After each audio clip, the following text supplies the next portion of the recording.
Windows 7 থেকে Windows 10 আসার পর আমি হাইব্রিড অপশনটা খুব মিস করতাম। প্রথম দিকে সিলেক্ট হাইব্রিড অপশনটা এক মনে হলো, সিলেক্ট করে রাখার পর দেখতে পেলাম ল্যাপটপ চার্জ অনেক কমে যাচ্ছে। তো এই বিষয়ে নেট থেকে জানতে পারলাম হাইব্রিড সিলেক্ট দুটি ভিন্ন ভিন্ন অপশন, এবং হাইব্রিড অপশনটি ভালো সিলেক্টের থেকে। তো এই বিষয়ে আমার একটি বিস্তারিত ভিডিও আছে, ভিডিওতে খুব সুন্দরভাবে বলা আছে যে কোন সময় কোন অপশন ব্যবহার করবেন এবং এর মধ্যে বেসিক তফাৎগুলো। আপনারা চাইলে সেই ভিডিওটি দেখে নিতে পারেন, এবং ভিডিও ডিসক্রিপশনে আরও লিঙ্ক দেওয়া থাকবে হাইব্রিড ও সিলেক্ট সম্পর্কে বিস্তারিত জানার জন্য। হাইব্রিড অপশন অ্যাভেলেবল করতে হলে অবশ্যই আপনার অ্যাক্টিভেট করা থাকতে হবে। যদি কোনো কারণে অ্যাক্টিভেট করা না থাকে তবে ভিডিও ডিসক্রিপশনে লিঙ্ক পাবেন, সেখান থেকে অবশ্যই অ্যাক্টিভ করে নেবেন। তো চলুন শুরু করা যাক।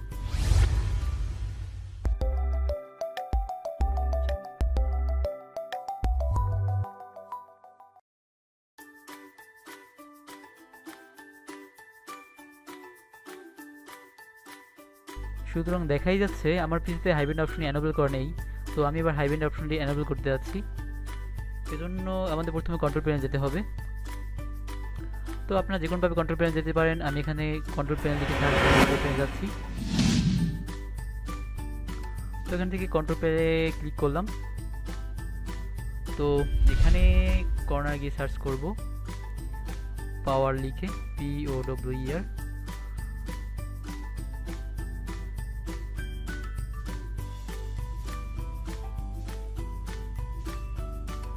তো এখানে পাওয়ার অপশন পেয়ে গেছি, আমরা এখানে পাওয়ার অপশনে ক্লিক করব। ব্যাস, এখান থেকে choose what the power button does এখানে ক্লিক করব।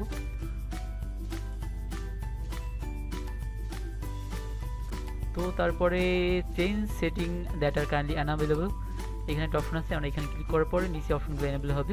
এখান থেকে হাইব্রিড অপশনটি এনেবল করে নেব। আপনারা চাইলে এখান থেকে টার্ন অন ফাস্ট স্টার্টআপ অপশনটি এনেবল করে নিতে পারেন, এতে করে আপনার পিসি আরও তাড়াতাড়ি অন কিংবা অফ হবে। তো আমি এটাও এনেবল করে নিচ্ছি, তারপর সেভ চেঞ্জেস দেব। এরপরে আমরা ক্লোজ করে দেব। তো আমি চেক করে নিচ্ছি হাইব্রিড অপশন এনেবল হয়েছে কিনা।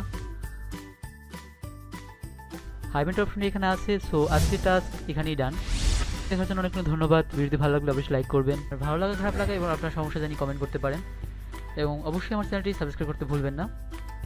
তো আজকের মতো টাটা।